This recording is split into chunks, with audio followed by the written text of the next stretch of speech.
আনারের দেহ কুচি কুচি করতে 2200 টাকায় কেনা হয় কিমার যন্ত্র।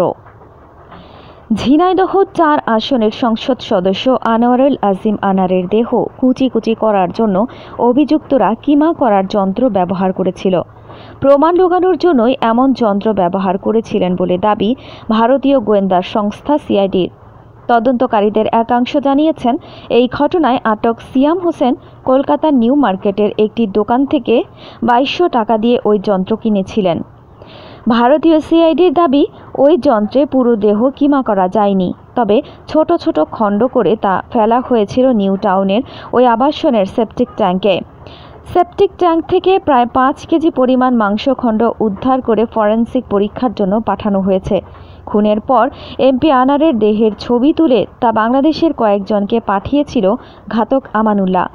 মৃতদেহ যাতে কেউ খুঁজে না পায় সেজন্য কিমা এবং খণ্ড করা মাংস সেপটিক ট্যাঙ্কে ফেলে দেওয়ার পর হাড়গুলো ফেলা হয়েছিল পশ্চিমবঙ্গের ভাঙড়ের কৃষ্ণমাটির বাদজোলা খালে। তদন্ত চালাতে গিয়ে সিয়ামকে সঙ্গে নিয়ে সিআইডির ওই স্থান থেকে মানুষের হাড় উদ্ধার করেছে।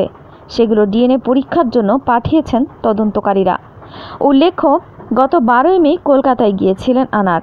13ই মে চিকিৎসকের কাছে যাওয়ার কথা বলে বেরিয়ে নিখোঁজ হন।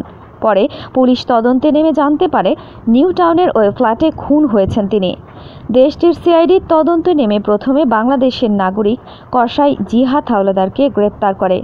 পরে গ্রেপ্তার করা হয় সিয়ামকে। এ ঘটনায় বাংলাদেশে গ্রেপ্তার করা হয় আমানুল্লাহ ওরফে শিমুল ভুইয়া, শিলাস্তি রহমান সহ 4 জনকে। তবে ওই ঘটনার মূল চক্রান্তকারী এবং এমপির বাল্য বন্ধু আখতারুজ্জামান শাহিন, ফয়জল এবং মুস্তাফিজুর পলাতক। এরকম আরও অনেক ভিডিও পেতে নিউজ এক্সপোজার টিভির সাথেই থাকুন। চ্যানেলটি সাবস্ক্রাইব করুন এবং সাথে বেল আইকনটি বাজিয়ে দিন।